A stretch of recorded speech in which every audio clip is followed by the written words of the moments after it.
जय जन जय गण जय मन के साथ सिद्धांत प्रणाम। आप देख रहे हैं कलम की आन भारत किसान सिद्धांत संग्राम। आज सिद्धांत संग्राम के साथ मैं विजय विद्रोही।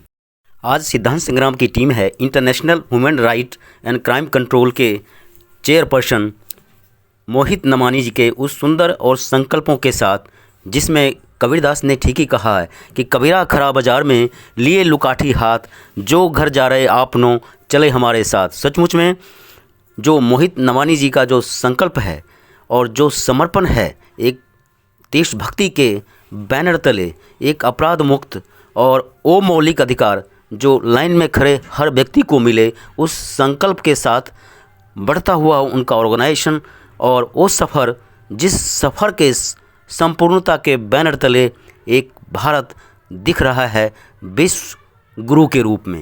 जय हिंद फाउंडेशन के संस्थापक सुरेश शर्मा ने उनके जन्मदिन और मौलिक अधिकार से जुड़े उस अलख जो दैदीप्यमान अलख है, उसकी प्रशंसा करते हुए, उनके राष्ट्रीय आत्मबल की सराहना करते हुए हजारी प्रसाद द्विवेदी के उन पंक्तियों को याद किया कि बुराई में रस लेना बुरी बात नहीं, लेकिन अच्छाइयों को उतना ही रस लेकर उजागर नहीं करना बुरी बात है। सचमुच में उसी ट्रैक पर आगे बढ़ रहे हैं मोहित नमानी और उनकी सरफरोश भारत टीम। वहीं मोहित नमानी ने कहा कि आओ मिलकर बनाएं ऐसा भारत जिसमें कोई न्याय से वंचित न रह जाए, एक खुशहाल भारत, अपराध मुक्त भारत। नेता नहीं, कोई पार्षद नहीं, कोई विधायक नहीं, कोई मंत्री नहीं, लेकिन जलवा उससे कम नहीं। ये जनता का प्यार है, आप लोगों का प्यार है और निश्चित तौर पर देवतुल्य जनता का आशीर्वाद ऐसे ही मुझ पर बना रहे, यही मैं शुभकामना चाहता हूँ। जी, अगर भारत की सबसे बड़ी संस्था जय हिंद मंच की बात करें तो वहाँ से बहुत बड़ी बात और बहुत बड़ी अगर चुनौती शब्द जैसे मैं अगर इस्तेमाल करूँ तो अतिशयोक्ति नहीं होगी, आपके लिए बहुत बड़ी चुनौती खड़ी हो गई। जी, निश्चित तौर पर समाज में जब अच्छे कार्य करेंगे तो चुनौतियाँ तो आती रहेंगी, चुनौतियों से संघर्षों से आदमी विजेता बनता है, योद्धा बनता है और आगे लड़ाई लड़ता रहता है जी, विजेता बन के जीत के आता है। जी, देख पा रहे हैं किस तरह से सधा हुआ जवाब दे रहे हैं। बाकी विजय विद्रोही के सवालों का थोड़ा सा जवाब देना मुश्किल होता है, लेकिन चलते चलते हम आपसे जानना चाहेंगे ह्यूमन राइट की अगर बात करें तो कहीं ना कहीं आज़ादी के अमृत उत्सव में हम गुजर रहे हैं, लेकिन कहीं ना कहीं आपके जैसे लोगों को बहुत संघर्ष करना पड़ रहा है, बहुत सारी लड़ाइयाँ लड़नी पड़ रही हैं। जी, बिल्कुल, मुझे लगता है जहाँ तक मेरी जानकारी में कि ह्यूमन राइट जो एक सब्जेक्ट है वो पूरे वर्ल्ड वाइज है और हिंदुस्तान की जहाँ मैं बात करूँ तो मुझे लगता है कि 5% लोग ही इसके बारे में जानते हैं। तो लोगों को पता ही नहीं कि मानवाधिकार क्या है, उनके अधिकारों को कैसे वो अपने प्राप्त करते हैं, संविधान ने उनको क्या मौलिक अधिकार दिए। जिस दिन मगर वो मौलिक अधिकार उन्हें प्राप्त हो जाएंगे तो निश्चित तौर पर हर आम आदमी को अपनी ताकत का पावर का मिल जाएगा और वो अपने न्याय को पा सकते। जी, मोहित जी का कहना है कि अमृत उत्सव आया नहीं है, अभी आने वाला है। जब मोहित जी जिस ट्रैक पर चल रहे हैं, जय हिंद मंच जिस ट्रैक पर चल रहा है, वो ट्रैक जब बढ़ेगा और लाइन में खड़े अंतिम व्यक्ति तक पहुंचेगा, तब आज़ादी का अमृत उत्सव होगा। लेकिन चलते चलते मुझे आपके माध्यम से एक मैसेज चाहिए आम पब्लिक के लिए।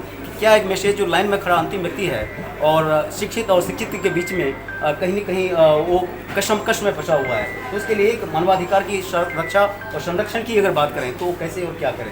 अपने आप को कैसे मोहित जी समझे, कैसे अपने आप को सुरेश शर्मा समझे? निश्चित तौर पर कोई भी पीड़ित व्यक्ति अगर हमसे हमारे संपर्क में आता है, निश्चित तौर उसकी लड़ाई लड़ने का हम लोग काम करेंगे, उसको न्याय दिलाने का भी हम लोग काम करेंगे और पूरा प्रयास करेंगे उसको जल्द से जल्द न्याय मिले और निश्चित तौर पर उसकी लड़ाई का जन्मदिन होता है तो कोई पहाड़ों में जाता है, कोई होटलों में जाता है, कोई नाच गा करके मनाता है, लेकिन मोहित नमानी ने ये निर्णय लिया कि मैं अपना जन्मदिन जनहित और राष्ट्रहित में लोगों के बीच एक सभा करके विचार गोष्ठी के साथ मनाऊंगा और जिन लोगों ने समाज के लिए काम किया है उन लोगों को सम्मानित करके मैं अपने जन्मदिन को आगे बढ़ाऊंगा।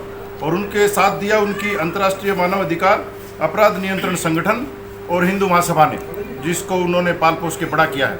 और मुझे बड़ा गर्व महसूस होता है कि मोहित नमानी जय हिंद मंच की राष्ट्रीय टीम का एक सम्मानित पदाधिकारी है। तो आज मोहित नमानी ने जो दिल्ली की तलहटी में ये अपने जन्मदिन को मनाने का एक नायाब तरीका जो चुना, वो दूसरे लोगों के लिए एक नज़ीर है कि सिर्फ धम धम करके म्यूजिक बजा करके कुछ पी खा करके जन्मदिन मनाने की बजाय समाज में जो काम कर रहे हैं उनको सम्मानित करके उनको बड़ा बना करके बड़ा बनने का एक अलग ही तरीका इन्होंने ढूंढा और मुझे इसके लिए बड़ी खुशी हुई।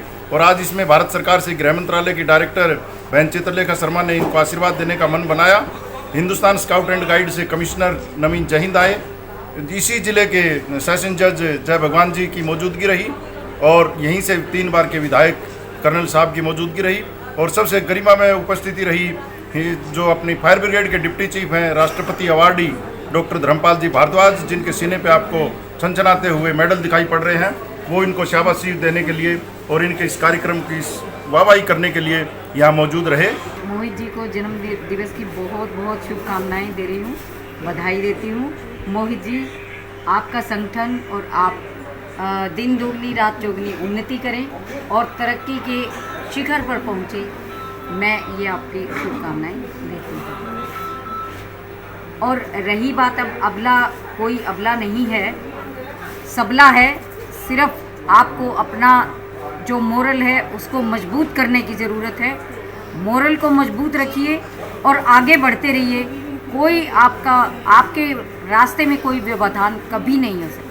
तो आज उनका जन्मदिन भी है और इतनी दूर से आई हैं आप, तो आज क्या कहना चाहेंगे? जन्मदिन तो मैंने बहुत से देखे, बड़े बड़े लोगों के, क्योंकि मेरे पापा कमिश्नर थे, तो काफ़ी लोगों के, जैसे अभी शिंदे साहब हैं, वो मेरे घर भी आए हुए हैं। बड़े बड़े नेताओं के देखे, हमारे काफ़ी संगठनों के देखे, उसमें ताम झाम सब होता है। लेकिन मोहित नवानी जी ने इतने सिंपल तरीके से मनाया। मैं उनके लिए छोटा सा गिफ्ट लेके आई थी, तब भी वो बोले कि नहीं, लेकिन मैंने वहाँ जाके दिया। और बाकी लोगों ने इतने सिंपल से, मतलब उन्होंने खुद को नहीं, हम पदाधिकारियों को आगे किया। और इस तरह से वो करते रहे तो हम तो उनसे जुड़ा रहना चाहते हैं, क्योंकि मैं तो चाहती हूँ कि मैं जब भी रहूँ, मैं इस संगठन को काफ़ी बढ़ाऊंगी और हमेशा मोहित नवानी जी के साथ रहूंगी और काफ़ी कुछ सीखूंगी। नहीं है, अरे तक्षशिला और यहाँ नालंदा विश्वविद्यालय हमसे सीखा सारा ज्ञान और हम इनको गुलाम कर गए, क्योंकि हम धोखेबाज नहीं है। हम धोखेबाज नहीं है, ये सब धोखेबाज थे, लेकिन टिट फॉर टैट का समय है।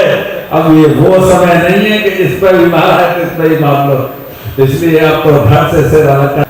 विश्व में भगवान ने कहीं जन्म नहीं लिया, मैंने इसका पूरा अध्ययन किया है। मैं भी डॉक्टर हूं स्वास्थ्य से। विश्व में कहीं भगवान ने जन्म क्यों नहीं लिया? क्योंकि ये पुण्य भूमि है, पुण्य आत्माओं की भूमि है। इस भूमि से ही विश्व को हमने रच के चलाया है।